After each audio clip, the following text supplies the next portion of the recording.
ओम नमः शिवाय। आज हम जानेंगे माता पार्वती और शिव जी के विवाह की कथा। पुराणों में भगवान शिव और माता पार्वती के विवाह के बारे में कई बार उल्लेख किया गया है। ऐसा भी कहा जाता है कि शिव और पार्वती का विवाह महाशिवरात्रि के दिन संपन्न हुआ था।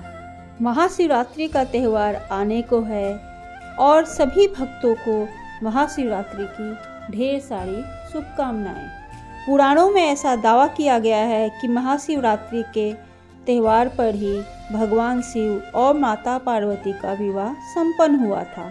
तो चलिए आज हम शिव और पार्वती जी के विवाह की खूबसूरत कथा को सुनते हैं। माता पार्वती भगवान शिव से विवाह करने की इच्छुक थी।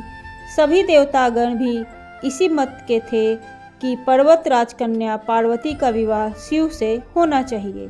देवताओं ने कंदर्प को पार्वती जी को विचलित करने के लिए भेजा, लेकिन शिव ने उन्हें अपनी तीसरी आंख से भस्म कर दिया। अब पार्वती ने तो ठान ही लिया था कि वो विवाह करेंगी, तो सिर्फ भोलेनाथ जी से। शिव को अपना वर बनाने के लिए माता पार्वती ने बहुत कठोर तपस्या शुरू कर दी। उनकी तपस्या के चलते सभी जगह हाहाकार मच गया। बड़े बड़े पर्वतों की नींव डगमगाने लगी। ये देख भोले बाबा ने अपनी तीसरी आंख खोली और पार्वती से आवाहन किया कि वो किसी समृद्ध राजकुमार से शादी करें।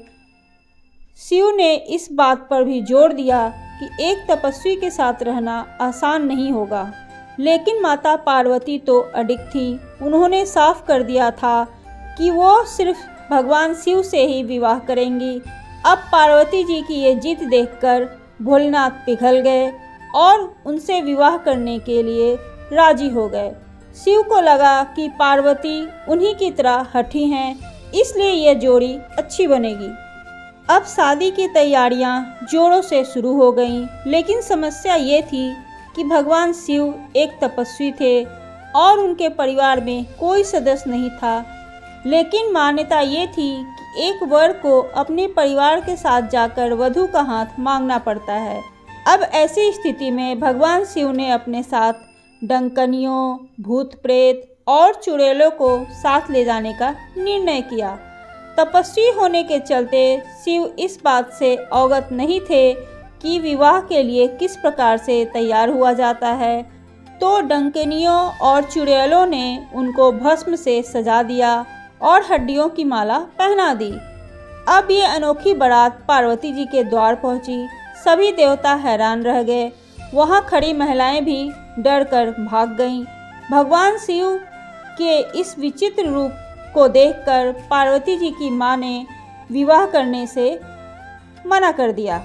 भगवान शिव के इस विचित्र रूप को पार्वती जी की मां स्वीकार नहीं कर पाईं और उन्होंने अपनी बेटी का हाथ देने से मना कर दिया।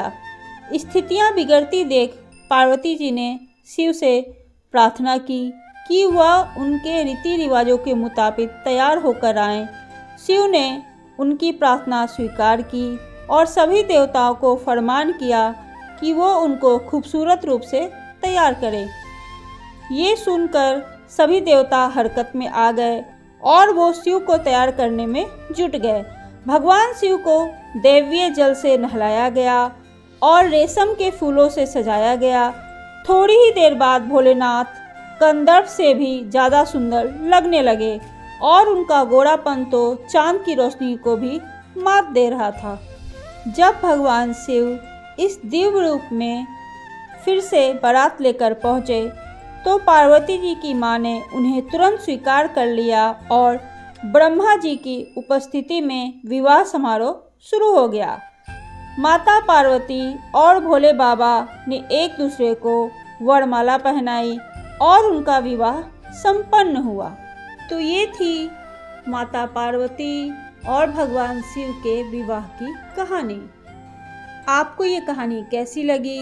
प्लीज़ मुझे कमेंट करके ज़रूर बताइएगा और ऐसे ही धार्मिक और रोचक कहानियों को सुनने के लिए प्लीज़ मेरे चैनल को लाइक कीजिए, सब्सक्राइब कीजिए। ओम नमः शिवाय।